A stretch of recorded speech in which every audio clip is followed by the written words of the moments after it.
ioEther. I got this.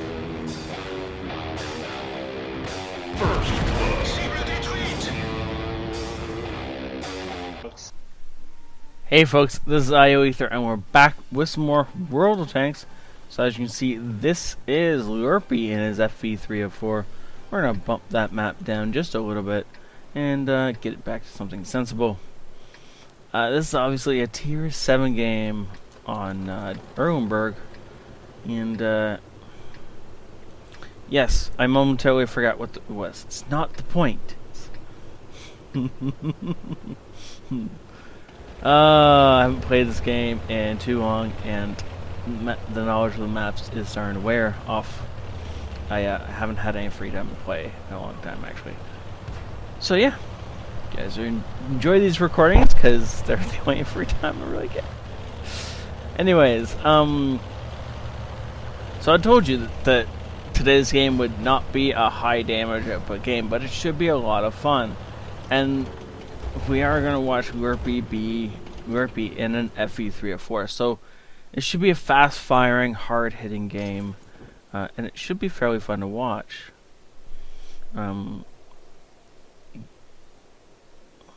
Interesting. So he's waiting for enemy tanks to get lit, he's waiting in spots where they're normally lit in, and he's just going to surprise them with some death. That poor guy. That guy's game wasn't even started yet, and it's already over. And he's loaded in time to hit this T-29 or the Oni, whichever runs into the shell. Both of them get hit by it. T-29's tracks get taken out. He should be able to get another shot onto this poor T-29. And nope, he didn't lead enough. And he misses. Looking over here, it looks like he's going to go for this Skoda way in the back. He needs the M4 is yelling for support. He's got plenty of support, he just needs to light some stuff. Oh, look at that.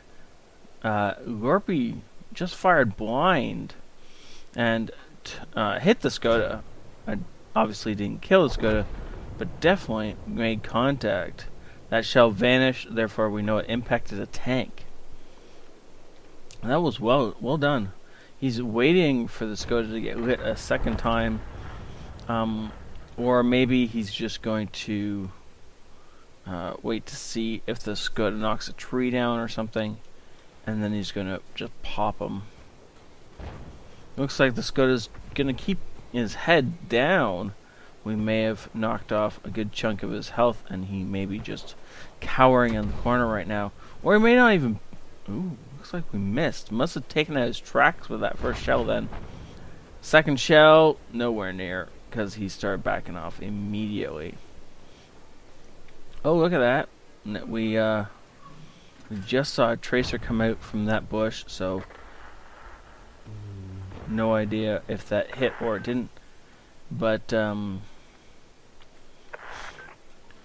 yeah. Sorry, got slightly distracted there. Ooh, nice job killing the blind FV304.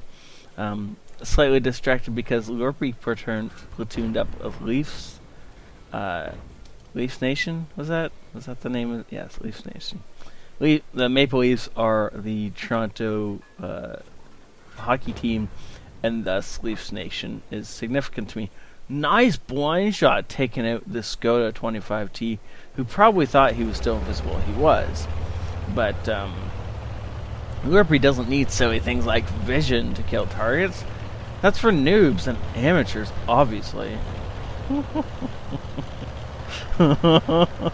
Unfortunately, our platoon mate dies. Oh well.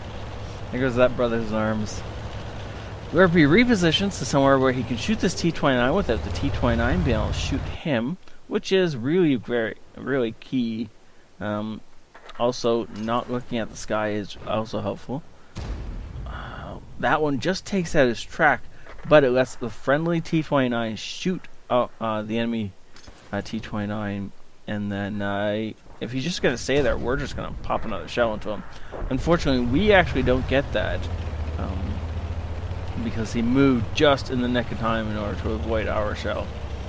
So Lurpy's going to continue over and push towards another position where he can get some more shots on the enemy team. Now, do note that the FV304 has a really, really small max range. So Lurpy's going to have to keep moving if he wants to be able to still impact these games. Also, as much as this thing reloads really, really quickly and has a really nice arc of fire, its explosion radius on the shells is not very big. So it really needs to actually hit its targets in order to do anything real to them. Hummel in the middle of... Wow. So Hummel's pushing through the water, and Lurpy knows it's about to die. So he fires pretty much clutch without really aiming, and it hits and kills the Hummel for full damage. That is hilarious. Then he ducks into cover because he figures he was probably lit, and he doesn't want to die. Oh, or he was typing. Well, that's cool too. Stug gets taken out in the meantime. And so now there is a Crusader SP and a Firefly somewhere on the map. Now we know the Firefly was last spot over here. Team's pushing in to take him down. And, it should pretty much be it. It's just scrambling for the last 2 kills. Oops, sorry. At this point in time, that is the problem. Crusader SP spotted. Entire friendly team is converging. And one of these guys looks like they're going to get shotgunned. Oh, yeah, look at that. Unfortunately for our T-34, he then gets taken out by the Firefly. Firefighters just move around. Lurpy takes a guess and nails it. Well done, sir. Those last few shots, though, that was some awesome luck. Mastery Badge, Ace Tanker, Bruiser, Top Gun, and I've never actually seen this award before, but apparently you get it for shooting 3 artilleries, or destroying all the enemy artilleries, at least 3, on the enemy team while being in an artillery.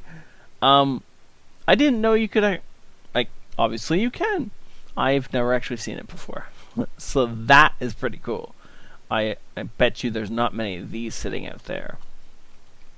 And this was a great game. Look at that. Almost 2,000 damage done. Considering this was a tier 9 game, and the T-29 on the team only did 1,200, that is outstanding.